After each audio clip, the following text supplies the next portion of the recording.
6,263 అయింది. So 13th 14th earnings చూద్దాం ఇప్పుడు. టైం టోటల్ ఓవరాల్ టైం ఎక్కువ ఉంటే వెళ్తున్నా, లేకపోతే లేదు. 2 అవర్స్కి 549. బాబోయ్, వేస్ట్ సర్వీస్. వేస్ట్ అంటే క్విక్ రైడ్, అట్లా డూప్లికేట్, అంత మెయింటెనెన్స్ సరిగ్గా లేదు, అంత టెక్నికల్ ఇష్యూస్ ఉన్నాయి. ఎలా నడుపుతున్నారో క్విక్ రైడ్ వాళ్ళు. 980 రూపీస్ టోల్ కట్టలేదు. ఇట్లా కన్ఫర్మేషన్ వస్తేనే క్విక్ రైడ్లో పికప్కి వెళ్ళాలి. కమర్షియల్ వెహికల్స్కి టోల్ ట్యాక్స్ ఏమైనా డిఫరెంట్గా ఉంటుందా? క్యాబ్ డ్రైవర్గా చేయాలి అంటే పోలీస్ వెరిఫికేషన్ సర్టిఫికేట్ ఉండాలా? క్యాబ్ డ్రైవర్గా చేయాలి అంటే పోలీస్ వెరిఫికేషన్ సర్టిఫికేట్ ఉండాలా? డ్రైవింగ్ లైసెన్స్ కర్ణాటకదే ఉండాలా లేక వేరే స్టేట్ అయినా పర్వాలేదా? బ్రో, మీ డ్రైవింగ్ లైసెన్స్ నార్మలా లేక కమర్షియలా?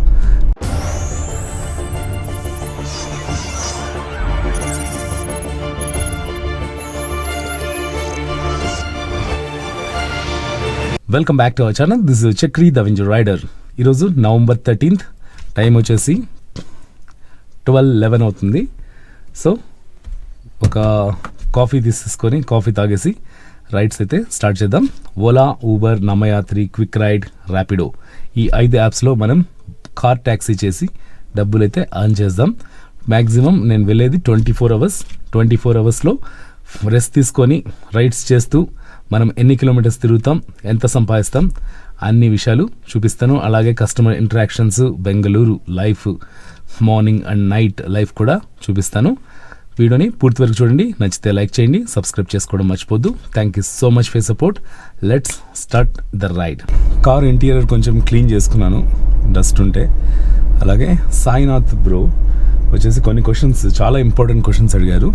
దానికి ఆన్సర్స్ చేసి రైడ్స్ అయితే కంటిన్యూ చేద్దాం. బ్రో, మీ డ్రైవింగ్ లైసెన్స్ నార్మలా లేక కమర్షియలా? నా డ్రైవింగ్ లైసెన్స్ నార్మలే, LMV అంటారు, అంటే light motor vehicle driving licence. దీంతో మనం ప్రైవేట్ కార్సు, కమర్షియల్ కార్సు అన్ని 7,500 వెయిట్ ఉన్న వెహికల్స్ని వరకు మనము డ్రైవ్ చేయొచ్చు అని చెప్పేసి సుప్రీంకోర్టు అయితే రీసెంట్గా అప్డేట్ అయితే ఇచ్చింది. So you can do LMV driving లైసెన్స్తో కమర్షియల్ వెహికల్స్ కూడా మనం నడపచ్చు వితౌట్ ఎనీ ఇష్యూ. తర్వాత డ్రైవింగ్ లైసెన్స్ కర్ణాటకదే ఉండాలో లేక వేరే స్టేట్ అయినా పర్వాలేదా? కర్ణాటకదా, ఆంధ్రానా, తమిళనాడు అని కాదు, ఇండియాలో ఎక్కడన్నా మన డ్రైవింగ్ లైసెన్స్ వ్యాలిడే. మనం ఎక్కడ నుంచి డ్రైవింగ్ లైసెన్స్ తీసుకున్నా కూడా మొత్తం ఇండియా మొత్తం మనకు డ్రైవింగ్ లైసెన్స్తో డ్రైవ్ చేసే ఆప్షన్ అయితే ఉంటుంది అనమాట. క్యాబ్ డ్రైవర్గా చేయాలి అంటే పోలీస్ వెరిఫికేషన్ సర్టిఫికేట్ ఉండాలా? ఇప్పుడు నేను 5 apps, Ola, Uber, Namma Yatri, quick ride, Rapido, 5 apps చేస్తున్నాను. ఎక్కడ పోలీస్ వెరిఫికేషన్ సర్టిఫికేట్ మ్యాండేటరీ చేయలేదు, ఆప్షనల్గా పెట్టారంతే. వీలైన వాళ్ళు అంటే కావాల్సిన వాళ్ళు తీసుకోవాలంటే తీసుకోవచ్చు, కానీ అదే మ్యాండేటరీ కాదు. కొన్ని కంపెనీస్ మాత్రమే మ్యాండేటరీ చేసి ఆ పోలీస్ వెరిఫికేషన్ సర్టిఫికేట్ తీసుకోమంటాయి. కమర్షియల్ వెహికల్స్కి టోల్ ట్యాక్స్ ఏమైనా డిఫరెంట్గా ఉంటుందా? Toll tax, toll fee commercial vehicles కోటే, ప్రైవేట్ వెహికల్స్ కోటే. What about dress code? Any dress code is ఒకటి. We need to only white and white dress code. ప్రస్తుతానికైతే white shirt, T shirt వేసుకొని నడుపుతున్నాను. Rules ప్రకారం అయితే వైట్ అండ్ వైట్ షర్టు, తర్వాత black and white స్ట్రైప్స్తో ఉన్న హ్యాట్ అయితే పెట్టుకోవాలి. ఇప్పుడు ప్రస్తుతానికి వైట్ షర్ట్ కానీ టీ షర్ట్ కానీ ఓకే.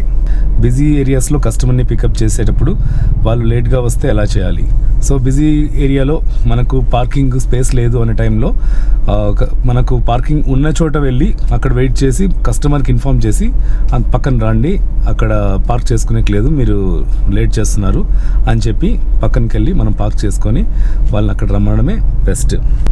కమర్షియల్ వెహికల్స్కి ఏమైనా సపరేట్గా ట్యాక్స్ చేస్తారా RTO వాళ్ళు? సో డిఫరెన్స్ ఏంటంటే, మనము ప్రైవేట్ వెహికల్ తీసుకున్నామంటే లైఫ్ టైం ట్యాక్స్ కడతామన్నమాట. ఈ బండికి అయితే ఆల్మోస్ట్ 94,000 అవుతుంది లైఫ్ టైం ట్యాక్స్ అయితే.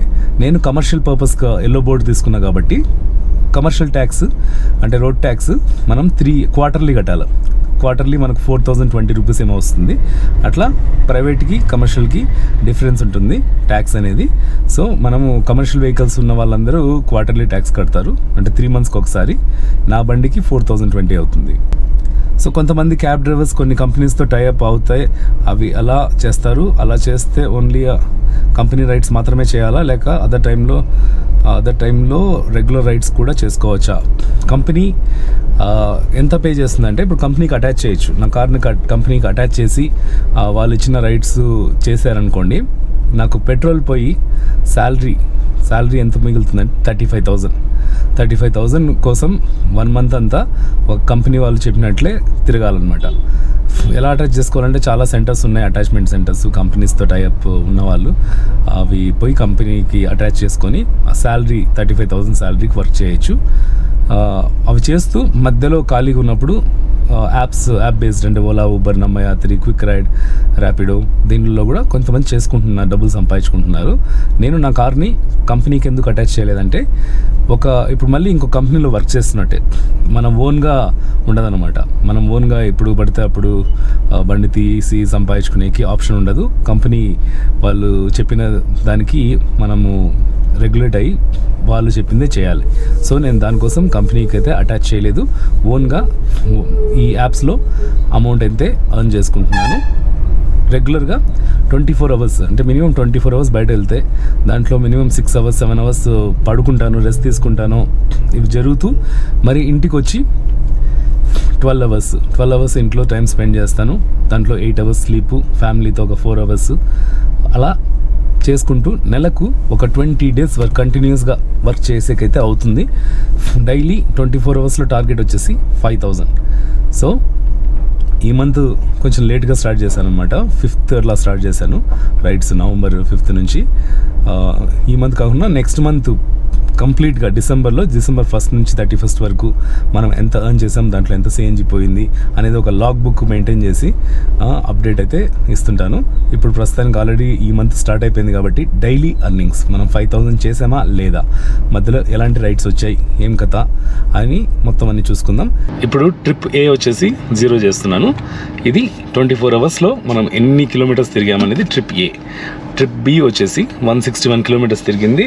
ఇంకా CNG 2 పాయింట్స్ ఉంది, అంటే ఒక పాయింట్ ఉంది గ్రీన్లో, ఇంకో పాయింట్ రిజర్వ్లో. రెండింటికి ఆల్మోస్ట్ ఇంకొక 60 కిలోమీటర్స్ వరకు తిరగచ్చు, 50 to 60 అనుకోండి. మైలేజ్ ఎక్కువ ఇస్తే మొత్తం టోటల్గా ఒక CNG ఫుల్ ట్యాంక్తో 200 పైన తిరగచ్చు కదా. నిన్న 218 తిరిగాం. సో ఇంకా CNG ఉంది. సో ట్రిప్ B మాత్రం CNG క్యాలిక్యులేట్ చేయడానికి, ట్రిప్ A టోటల్ 24 అవర్స్లో ఎన్ని కిలోమీటర్స్ తిరిగామో క్యాలిక్యులేట్ చేయడానికి. ట్రిప్ A 0 చేశాను. కార్ క్లీన్ చేసుకొని ఒక కాఫీ తాగి ఆర్డర్స్ కోసం వెయిట్ చేస్తుంటే మనకు క్విక్ రైడ్లో వచ్చింది ఆర్డరు. హలో,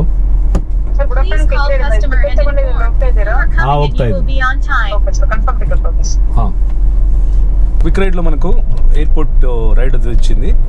ఏమంటే డిస్టెన్స్ వచ్చేసి 15 కిలోమీటర్స్, కానీ వెళ్తున్నాను ఎందుకు అంటే పికప్కి 30 మినిట్స్లో వెళ్ళిపోవచ్చు అంట.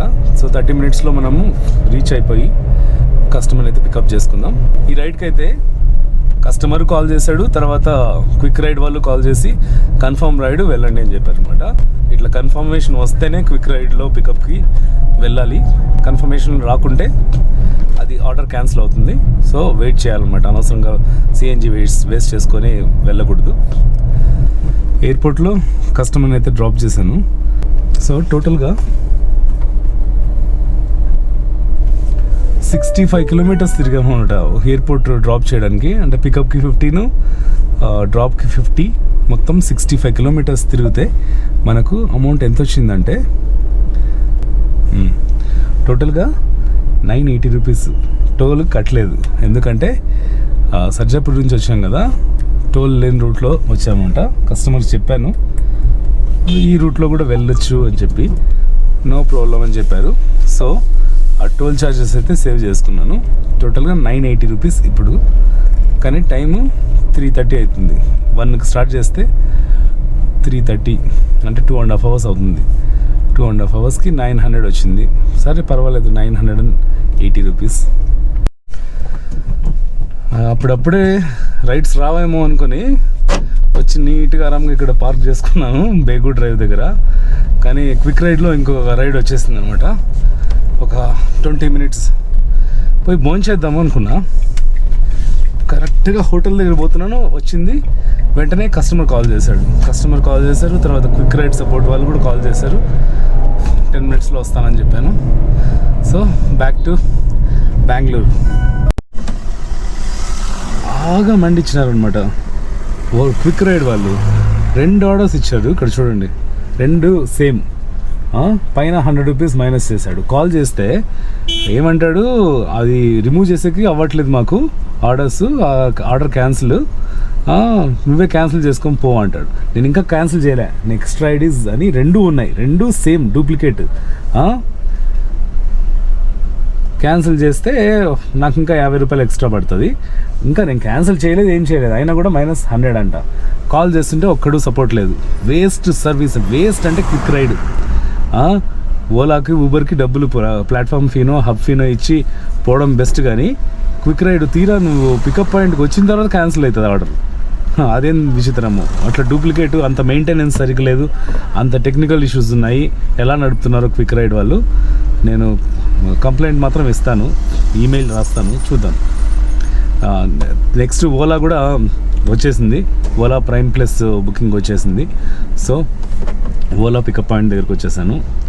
ఇలా వస్తుంది, T1 new pickup zone prime plus booking క్యూలో యాడ్ అవ్వమని. ఇక్కడికి కస్టమర్ వస్తే ఇప్పుడు ఇక్కడే ఉన్నామన్నమాట, ప్రైమ్ ప్లస్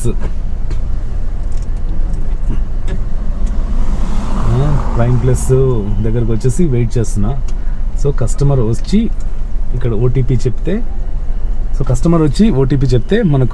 మనం సిటీలోకి వెళ్ళొచ్చు. సో కస్టమర్ కోసం వెయిట్ చేసి వెళ్దాం.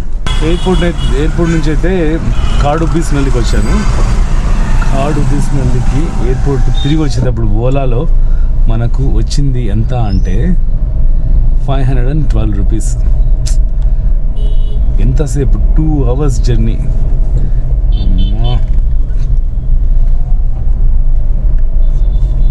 2 అవర్స్కి 549 బాబోయ్. అది కూడా ఎయిర్పోర్ట్ నుంచి. ఎయిర్పోర్ట్కి పోవడమే బాగుంటుంది. అక్కడ నుంచి ఇక్కడ రావాలంటే ఓలా ఊబర్లో హబ్ ఫీ ఉంటుంది. ఆ హబ్ ఫీనే మొత్తం పోతుంది. మనకు మిగిలేదు ఏముంది. ఇప్పుడు 50 కిలోమీటర్స్ వచ్చాము కదా, 50 కిలోమీటర్స్కి 200 రూపీస్ పెట్రోల్ పోతే జస్ట్ 300 మాత్రమే ప్రాఫిట్ అనమాట. 300 పోయేటప్పుడు ఒక 900 అని చేంజ్, 1200.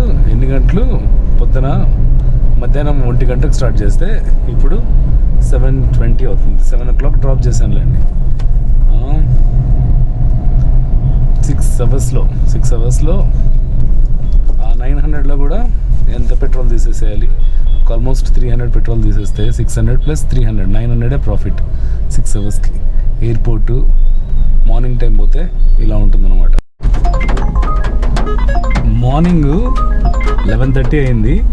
ఆర్డర్స్ ఎలా వస్తున్నాయో చూపిస్తాను. బ్యాక్ టు బ్యాక్ జస్ట్ కొంచెం చూడండి. అన్నీ క్యాన్సిల్ చేస్తున్నాను. మినిమం ఎక్సెల్ రైడ్ ఉంటే తీసుకుంటున్నాను, లేకపోతే లేదు. ఎందుకంటే డిమాండ్ ఎక్కువ ఉంది. ఓలా, ఊబర్, నమయాత్రి, ఇంకా ర్యాపిడ్ కూడా ఆన్ చేస్తే ఇంక అంతే, ఫోన్ బద్దలైపోతుందేమో.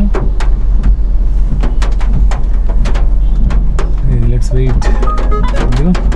ఊబర్ క్యాన్సిల్ చేశాను, ఓలా యాక్సెప్ట్ చేయలేదు. వర్షం పడుతుంది, వర్షం కూడా పడుతూ ఉంది. ఫుల్గా ఆర్డర్స్ బ్యాక్ టు బ్యాక్ వస్తూనే ఉన్నాయి. ఇక్కడ మెయిన్గా ఏం చూసుకుంటున్నా అంటే pickup distance, time, total overall time ఎక్కువ ఉంటే వెళ్తున్నాను, లేకపోతే లేదు. 9 కిలోమీటర్స్కి 14 minutes, 14 + 46 1 hour అవుతుంది. 240కి వెళ్ళట్లేదు. స్టార్ట్ అయిపోయింది ర్యాపిడో.